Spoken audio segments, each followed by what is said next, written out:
आप बताइए कि जब से हमारे देश में संविधान लागू हुआ तब से एससी एसटी का आरक्षण है, बाद में ओबीसी का भी आरक्षण आया मंडल कमीशन के बाद। इस दौरान कितनी ही सरकारें आई, कितनी सरकारें गई संविधान लागू होने के बाद, लेकिन किसी भी दौर में सुप्रीम कोर्ट ने आरक्षण के खिलाफ कुछ नहीं बोला। आरक्षण के खिलाफ आंख उठाने की हिम्मत किसी ने नहीं की। लेकिन जब से नरेंद्र मोदी की सरकार आई है तब से बार बार सुप्रीम कोर्ट के द्वारा आरक्षण पर ही हमला किया जाता है, आरक्षण पर ही अटैक किया जाता है। इतना नीचे कोई ब्राह्मण ही गिर सकता है जितना नीचे अर्नब गोस्वामी गिरा है। अर्नब गोस्वामी तो नाम जानते होंगे, चिल्लम चिल्ली एंकर, चिल्लम चिल्ली editor, Republic TV, Republic Bharat के जो एडिटर हैं, उनके बारे में ऑल इंडिया परिसंघ, एससी एसटी का जो परिसंघ है जिसके राष्ट्रीय अध्यक्ष उदित राज हैं, डॉक्टर उदित राज, जो कि कांग्रेस के नेता और राष्ट्रीय प्रवक्ता हैं, उन्हीं के संगठन ऑल इंडिया एससी एसटी परिसंघ के द्वारा एक ट्वीट किया गया था। ट्वीट में यही बात लिखी गई थी जो हम बोल रहे हैं कि इतना नीचे कोई ब्राह्मण ही गिर सकता है जितना अर्नब गोस्वामी गिरा है। इसी ट्वीट को लेके राजस्थान के बीकानेर में एक ब्राह्मण ने डॉक्टर उदित राज पर मुकदमा किया है। मुकदमा करने वाले का नाम संपत शर्मा है। बात करेंगे इसी मुद्दे पे चंद्रभानु यादव जी से, और प्रतिक्रिया जो आई है ऑल इंडिया परिसंघ के महासचिव डॉक्टर ओम सुधा की वो भी दिखाएंगे। उससे पहले हम चंद्रभानु यादव जी से बात कर लेते हैं इसी मुद्दे पर कि ये जो ट्वीट किया गया है किस तरह का मुकदमा दर्ज किया गया है डॉक्टर उदित राज।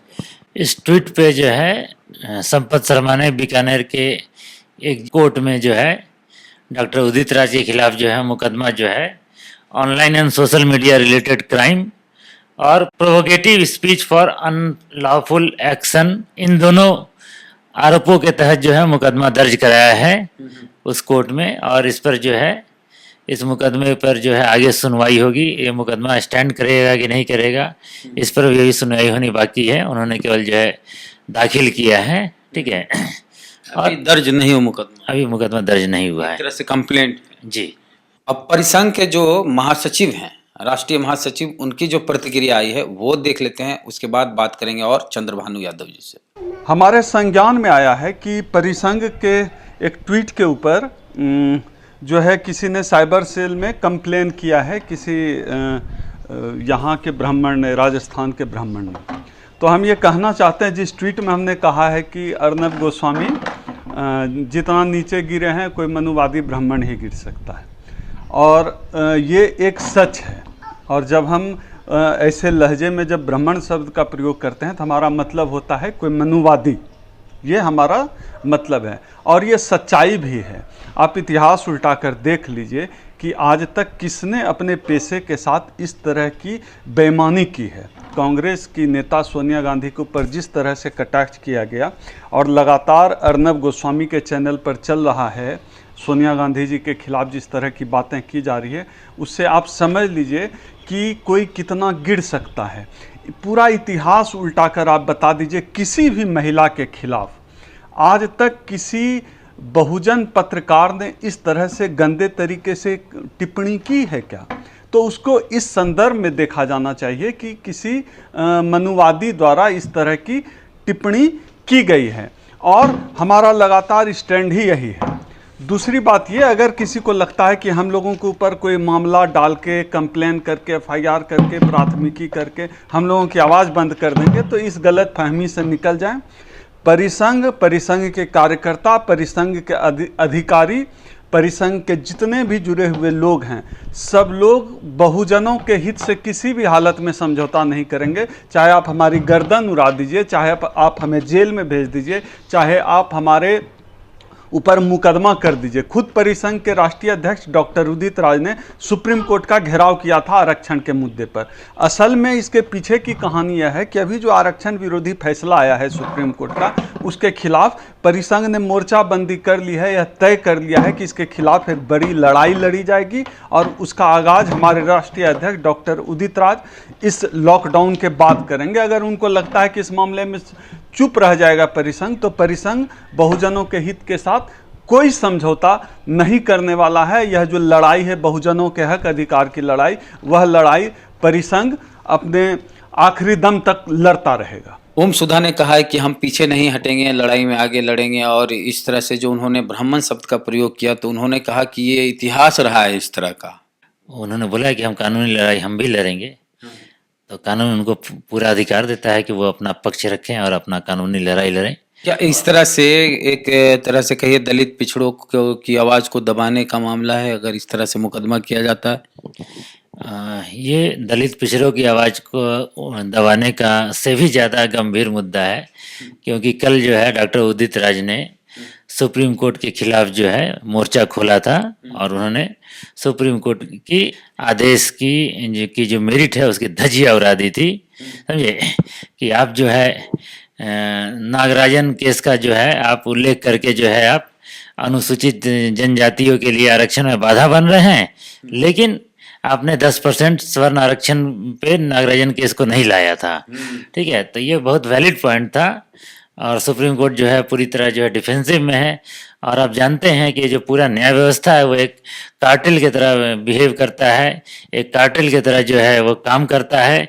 इसके में सभी के तार जो एक दूसरे से जुड़े होते हैं और यहाँ न्याय छोड़ के बाकी सब कुछ होता है।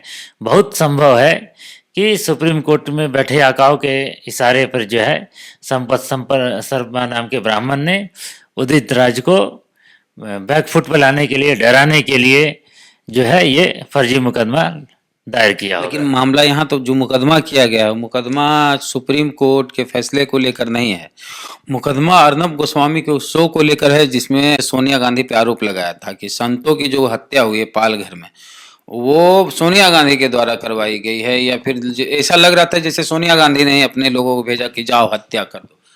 तो ऐसे में अर्नब गोस्वामी पे जो सवाल खड़ा किया गया परिसंघ के द्वारा कि इतना नीचे गिर गया और उसे लेकर पूरे ब्राह्मण समाज को एक साथ लाया गया है और कहा गया कि ब्राह्मण मनुवादी होते हैं और इतिहास इसी तरह का रहा है। जी, जैसा कि मैंने आपको बताया कि जनरली क्या होता है कि सीधे कन्फ्रंटेशन नहीं होता है, वो किसी दूसरे प्रकार का जो है नुक्स निकाल के और जो है जहाँ पर कमजोरी वो देखते हैं वहाँ प्रहार करते हैं, लेकिन मूलतः जो है कारण जो है वही रहता है कि भाई आप इस मामले में जरा पीछे हटिए, सही है ना, हम पर जो है हमको जो एक्सपोज नहीं कीजिए। ठीक है ना, यानी कि ये कान को जो है हाथ घुमा के पकड़ने वाली बात। मतलब बहाना अर्नब गोस्वामी के खिलाफ किया गया ट्वीट है।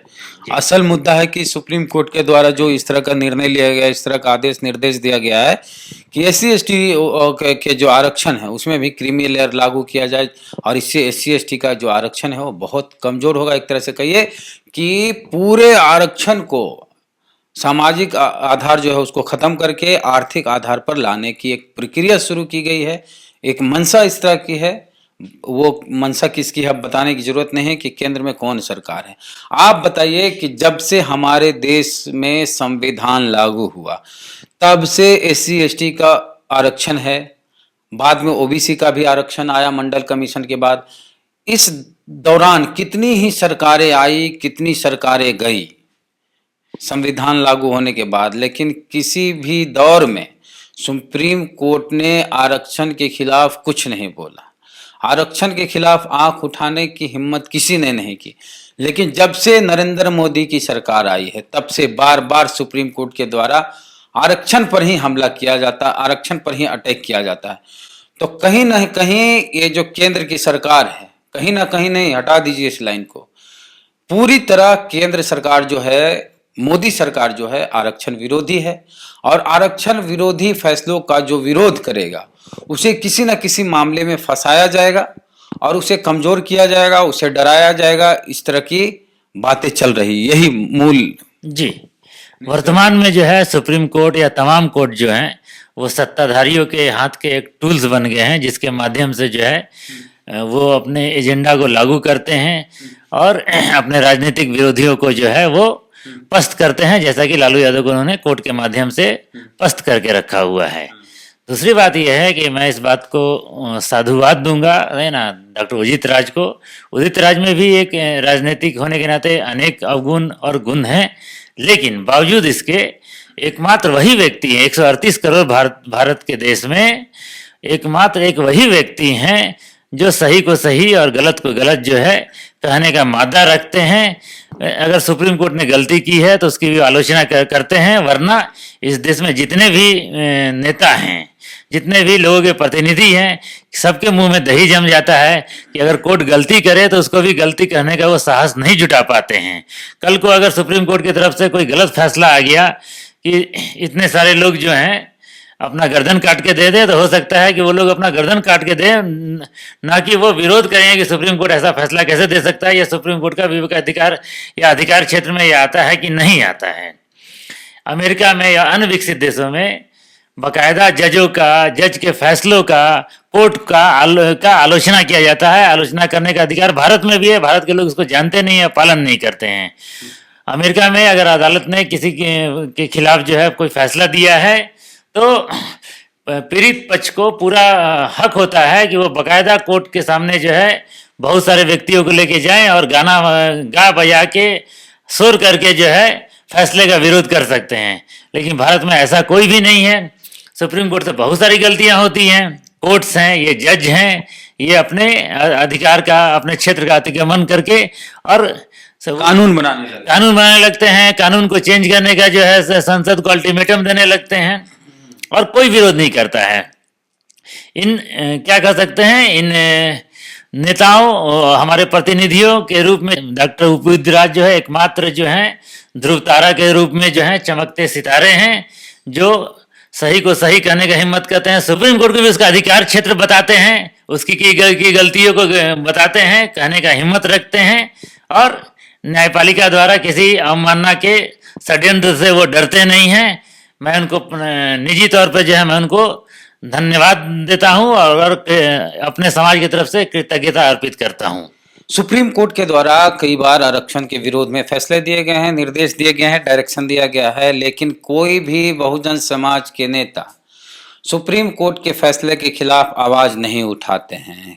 चाहे मायावती हो, लालू यादव हो, कोई यादव हो, कोई दलित नेता हो, कोई पिछड़े नेता हो। पता है क्यों? कहीं ना कहीं कोई ना कोई कुछ ना कुछ ऐसा किए हैं जिसकी वजह से उन्हें डर लगता है। लेकिन उदित राज को डर नहीं लगता है। उदित राज जब बीजेपी के सांसद थे तब भी सुप्रीम कोर्ट के खिलाफ बोले थे और पार्लियामेंट में नरेंद्र मोदी के सामने उन्होंने कहा था कि सुप्रीम कोर्ट जातिवादी है। ऐसी हिम्मत उदित राज में ही देखने को मिलती है और शायद यही वजह है कि बीजेपी ने उनका टिकट काट दिया। और एक चीज बात गौर फरमाइएगा कि उदित राज की जगह जिस व्यक्ति को सांसद बनाया गया है वो बड़े कलाकार हैं। एक कलाकार के रूप में बहुत सम्मान करते हैं हम उनका। नाम है हंसराज हंस। अब हंसराज हंस बताइए कि SC ST के हितों में कभी कोई बात किए हैं? बीजेपी से सांसद बनने के बाद क्या हंसराज हंस ने दलित, आदिवासी, पिछड़े, अल्पसंख्यक के मुद्दे पे कभी मुखर हुए हैं? नहीं बोले हैं। क्यों? क्योंकि बीजेपी को ऐसे ही नेता चाहिए, ऐसे ही मानसिक गुलाम लोग चाहिए, ऐसे ही लोगों को बीजेपी सांसद बनाना चाहती है जो दलित की सीट पर, आरक्षित सीट पर चुनाव जीते लेकिन दलित हित की बात नहीं करे। और यही गलती किए थे, यही गुनाह था उदित राज का कि वो SC सीट से जीते थे, आरक्षित सीट से जीते थे, बीजेपी से सांसद बने थे। बावजूद इसके बीजेपी की जो मंशा होती है, उनकी जो मानसिकता होती है, उसके खिलाफ आरक्षण को लेके बात करते थे, SC ST OBC को लेके बात करते थे, माइनॉरिटी को लेके बात करते थे। सुप्रीम कोर्ट अगर आरक्षण विरोधी फैसला दे तो आंदोलन करते थे, सुप्रीम कोर्ट का घेराव तक करते थे। इस वजह से उदित राज का टिकट कटा। बाद में वो कांग्रेस ज्वाइन किए और कांग्रेस में आने के बाद भी वो चुप नहीं है। दलित हितों पर लगातार वो मुखर हैं। आरक्षण विरोधी फैसला जब कोर्ट का आया तब भी वो बोल रहे हैं और उन पर मुकदमा भी कर दिया गया। अर्नब गोस्वामी के उस शो को लेकर उन्होंने एक ट्वीट किया था, उनके परिसंघ के द्वारा एक ट्वीट किया गया था जिसमें अर्नब गोस्वामी ने कहा था सोनिया गांधी को लेकर कि पालघर में जो 2 संतों की हत्या हुई उसके लिए सोनिया गांधी जिम्मेदार है। इतना ही नहीं, बहुत कुछ कह दिया था अर्नब गोस्वामी ने। उसी को लेकर ट्वीट किया गया था ऑल इंडिया परिसंघ के द्वारा कि जितना अर्नब गोस्वामी गिरा है उतना कोई ब्राह्मण ही गिर सकता है। तो आप क्या सोचते हैं इस तमाम मुद्दों पर? आपकी प्रतिक्रिया क्या है? प्रतिक्रिया अपने कमेंट बॉक्स में जरूर लिखें। चैनल को सब्सक्राइब नहीं किए हैं तो कर लीजिए, बेल आइकन जरूर दबाएं। चलते हैं। जय भीम, जय भारत।